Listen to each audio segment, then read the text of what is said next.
presentes o señor alcalde das Nogais, don Jesús Núñez,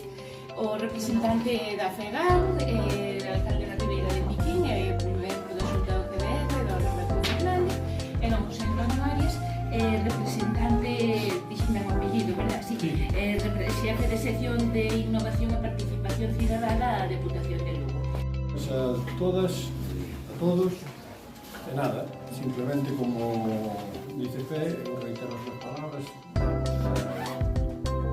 chegada a este concello, a este máis emblemático do concello, que é a Ladeira,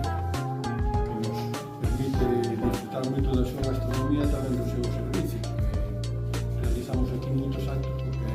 moi acolledor o sitio e é moi acolledor a xente. A todas e a todos, eu creo que nos damos todos contas, os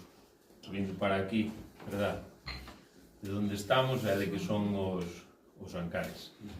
Eu represento hoxe aquí a Federación Galega de Municipios e Provincias e, como sabedes todos, a maioría de concellos de Galicia son ou teñen un ámbito rural. Os concellos urbanos pesan menos en número que os concellos rurais. A necesidade de pelexar porque haxa habitantes no rural, por aproveitar os recursos do rural, senón tomar parte activa, é dicir, ser capaces de promover tamén algún tipo de actuación que realmente pelexe contra os problemas do territorio. E foi o que se fixo neste caso co proxecto Montes e Vales Orientais, Territorio Intelixente, un proxecto que está pensado para tratar de dar solución a un dos problemas máis grandes que temos nos concellos rurais, que é a dispersión da nosa xente, a soidade en moitos casos e os cuidados sociais que tamén desas administracións estamos obrigados a prestar dunha forma directa. A relación co GDR, tamén teño que resaltar o traballo que se fai dende os grupos de desenvolvemento rural, son tamén agrupacións que engloban a todos os concellos, pois deuselle forma a un proxecto que se esparciu polo noso territorio e que sacou adiante, eu creo que nesta xornada de conclusións temos que valorar positivamente, pois iniciativas distintas. A atención digital desde un punto de vista social, será a aplicación de aldeas vivas que no noso caso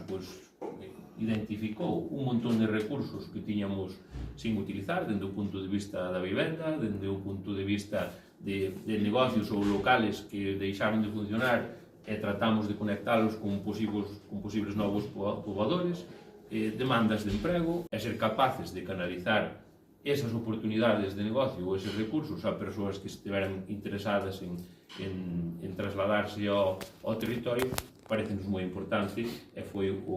parte do proxecto que se desenvolveu neste caso dende a FEGAN acompañando o grupo de desenvolvemento rural. Así que moitas gracias a todos pola colaboración, a FE por trasladar todo a todo o territorio, a todos os que estuvestes traballando neste proxecto. Eu creo que as conclusións son moi positivas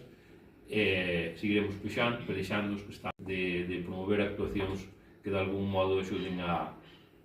paliar os problemas que temos no territorio, sobre todo nestes concellos. Moitas gracias.